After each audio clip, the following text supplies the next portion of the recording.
Hello दोस्तों, नमस्कार। स्वागत है आपका महक ब्लॉग में। तो दोस्तों, आज देखते हैं बिग बॉस में क्या चल रहा है। तो दोस्तों, आज है वीकेंड का वार। वीकेंड के वार में आते हैं रवि किशन। रवि किशन आते ही सबसे पहले शिवानी कुमारी को टारगेट बनाते हैं। उनको बोलते हैं कि आप बदतमीज़ी से बात करती हैं, बड़ों का आदर नहीं करती हैं, बड़ों मीन्स रणबीर का आदर नहीं करती हैं। और इसके बाद मैं आपके गांव को जानता हूं, वहाँ सब इतने इस मीठे तरह से बोलते बात हैं करती हैं जो और कि किसी को आपसे पसंद इस तरह नहीं से है। और गांव में इस तरह से कोई बात नहीं करता। तो रवि किशन जी, मैं आपको बताना चाहूँगी, आपको भी पता है कि गांव में अगर बड़े अपनी हद भूल जाए तो छोटे कितने टाइम तक उनका आदर सम्मान करेंगे। एक ना एक दिन तो वो भी खुलेंगे ना। सेम वही हाल है शिवानी को इस बिग बॉस के घर के अंदर सभी लोग टारगेट बनाए हैं, कुछ लोगों को छोड़ के, जैसे विशाल, सना मकबूल और कटारिया। ऐसे कुछ लोग छोड़ के बाकी सब लोग बदतमीज़ी से बात करते हैं। तो उस बदतमीज़ घर वाले हैं शिवानी कुमारी, नहीं है। वो गांव से आई है, ये सारी चीज़ें उसको पता नहीं है। तो यहाँ पे वो अपने आप को ढाल रही हैं, जितना उनसे हो सकता है उतना वो कोशिश कर रही हैं। यहाँ बिग बॉस में जैसे सब लोग बाहर से भले पहली बार आए हैं, लेकिन सारी चीज़ें उनको पता है कि घर के अंदर क्या होता है। और इसके बाद सब लोग से मिलना जुलना, उठना बैठना सब लोग कर चुके हैं। तो इसलिए शिवानी को अभी कुछ पता नहीं है। शिवानी कुमारी अपने आप को ढाल रही हैं, बिग बॉस के अंदर सब कैसे रहते हैं, कैसे बात करते हैं, वो समझ रही हैं। और रवि किशन जब आए थे, उनका बड़प्पन ये था कि वो आके सीधा अटैक शिवानी के ऊपर नहीं करना था, सबको समझाते। इसके बाद शिवानी को भी कुछ अच्छी चीज़ें बता के जाते, क्योंकि वो भी एक भोजपुरी इंडस्ट्री से आए हैं, गांव से एक तरह से आए हैं। वो भी, उनको भी पता है कि किस नज़र से गांव वाले को और शहर वाले किस तरह से देखते हैं। तो कुछ मोटिवेट करके जाते, नहीं तो वो सीधा शिवानी को डीमोटिवेट करके गए हैं, ये बहुत गलत करके गए हैं।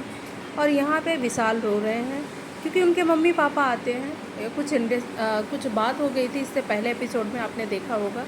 और इसके बाद वो आते हैं ताकि विशाल जो डीमोटिवेट हुए हैं और फैंस वगैरह सबको, ताकि एक सच्चाई पता चले कि बात क्या है। उस चीज़ को लेके वो शिवानी को इतना ज़्यादा सपोर्ट कर रही थी, खड़ी थी। तो उन्होंने शिवानी को अपना बेटी बोला कि तुम एक तरह से मेरी बेटी जैसी हो, तुमने बहुत सपोर्ट करा है। तो यहाँ बात ये ख़त्म होती है। इसके बाद सारे घर वालों के अंदर खलबली मच जाती है कि विशाल के साथ गलत हो गया, और सपोर्ट में शिवानी खड़ी थी।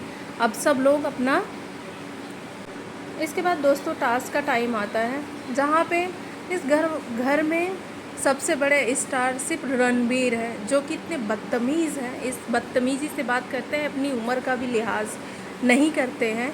और इतने बड़े इंडस्ट्री से आए हैं, उनको इस बात का भी ज़रा सा भी शर्म नहीं है कि मैं कहाँ नाम अपना डुबा रहा हूँ। शिवानी इतनी छोटी है, हमेशा उससे लड़ाई करते हैं, उसको कभी अच्छी सीख नहीं देते हैं। उल्टा शिवानी खुद भैया भैया करके उनके पास जाती है, उनसे बात करती है। और शिवानी कभी भी किसी को गलत नहीं बोलती है, सबसे वो भैया दीदी इस तरह से करके बात करती है, जो कि अभी तक आपने देखा होगा बिग बॉस, किसी ने भी इस तरह से बात नहीं करी है। तो दोस्तों, इसीलिए आप सबसे हाथ जोड़ के निवेदन है कि सभी लोग शिवानी के पीछे पड़े हुए हैं, और आप लोग सपोर्ट कीजिए शिवानी का, ताकि वो आगे बढ़े, ट्रॉफ़ी जीत के अपने गांव में लेके आए। और रवि जी एक बात ये भी बोल रहे थे कि तुम अपने गांव की संस्कृति को बढ़ावा नहीं दे रही हो, गलत चीज़ें वहाँ पे आप भेज रही हो। अब इसके बाद आता है यहाँ नॉमिनेशन, जहाँ पे चंद्रिका बाहर हो जाते हैं, घर से बाहर, और सबसे मिल के जाती हैं, लेकिन शिवानी से मिलने के लिए वो मना कर देती हैं। लेकिन फिर भी शिवानी अपना दिल बड़ा करके और वो उनको बड़ा मान के फिर से जाती हैं मिलने, और इसके बाद वो चंद्रिका के गले लग के रोने लगती हैं। इसके बाद बोलती हैं कि ये मुझे अच्छा नहीं लगा। तो दोस्तों, आप लोग सपोर्ट कीजिए, और हमारा वीडियो कैसे लगा वो आप कमेंट करके मुझे ज़रूर बताना। Thank you.